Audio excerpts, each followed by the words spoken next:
Hit it. In 1760, Belgian inventor John Merlin wore the very first pair of roller skates to a masquerade party in London. He promptly crashed into a large mirror, severely injuring himself. The skates were hard to steer, although the fact that he was playing a violin at the same time probably didn't help. Improvements, especially in steering, led to a boom in popularity in the Victorian era. Roller derby evolved from endurance races. In the 1930s, the transcontinental roller derby traveled around the country, staging races between co-ed teams on a banked track. In the Depression era, this offered skaters a steady paycheck and an escape from small-town life. The same skaters were divided into fake home and rival teams in each city to generate excitement. Physical contact and collisions quickly became a big part of the draw. Real home teams formed, and games were televised live 52 weeks a year from 1949 to 1952. Even after the television contract ended, this was a full-time job for the skaters, who played 120 games a year at home and on the road. Star skaters often adopted exaggerated good girl or bad girl personas. The rivalries may have been exaggerated, but the injuries were real, like my own bruises. Many misconceptions about roller derby are based on this spectacle-heavy era. Although inaccurate, it does serve to attract skaters and spectators who would never have been interested in more traditional team sports. The modern revival began in Austin, Texas in the early 2000s. Most teams today play on a flat track. There are almost 100,000 women skating in 53 countries. There are also a few bank track leagues and renegade leagues that play with no rules, and men's leagues, but we don't really care about them, and that's the last I'll mention it. One of the great things about roller derby is that there's no ideal body type.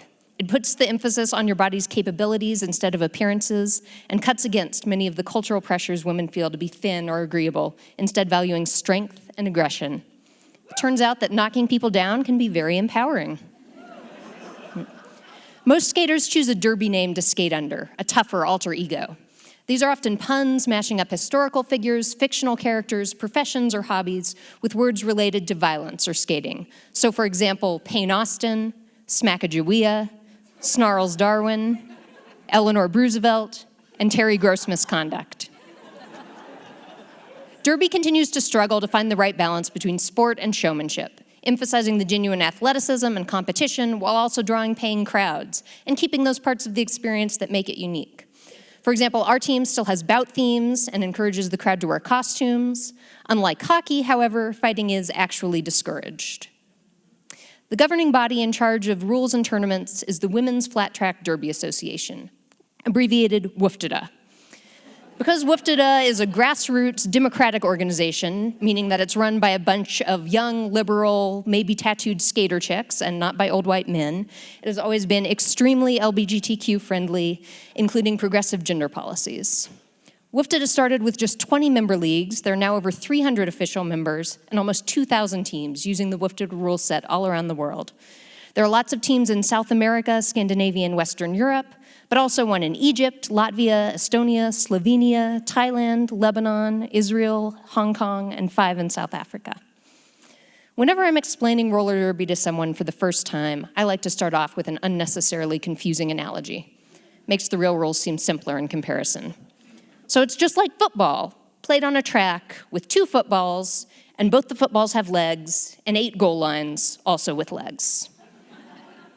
Really, each team has 5 people on the track at a time, unless someone's in the penalty box. Each team has one jammer with the star on her helmet, who scores points by getting past the opposing blockers. The blockers are simultaneously trying to play defense against the other team's jammer by staying in front of her, and offense for their own jammer by knocking the opposing blockers out of the way. It's a full contact sport, but that doesn't mean anything goes. You can't punch, kick, trip, elbow, or grab opposing players. You can't hit anyone in the head or with your head. 7 penalties in a game gets you thrown out. One of our team's games holds the unofficial record for most penalties ever recorded with 138 penalties, 9 foul outs. That was the 42nd version of the rules, but it is actually a lot more complicated than that. The rules document is over 50 pages long, plus extensive online clarifications. It takes 7 referees watching the 10 skaters to keep us in line, and up to 13 more non-skating officials to keep track of the paperwork. Behind the scenes, skaters and volunteers put in a huge amount of work to run the league. So to modify the description from our title, actually, it's like playing speed chess while someone is throwing bricks at you. Everyone has to clean up the bricks after the game, and you had to read through 27 emails about what kind of bricks to buy. Also, you're on skates. The Gallatin Roller Girls started with just 3 girls in May 2011, practicing outdoors on the asphalt in Bogart Pavilion. We played our very first game a year later, and finally won a game about a year after that.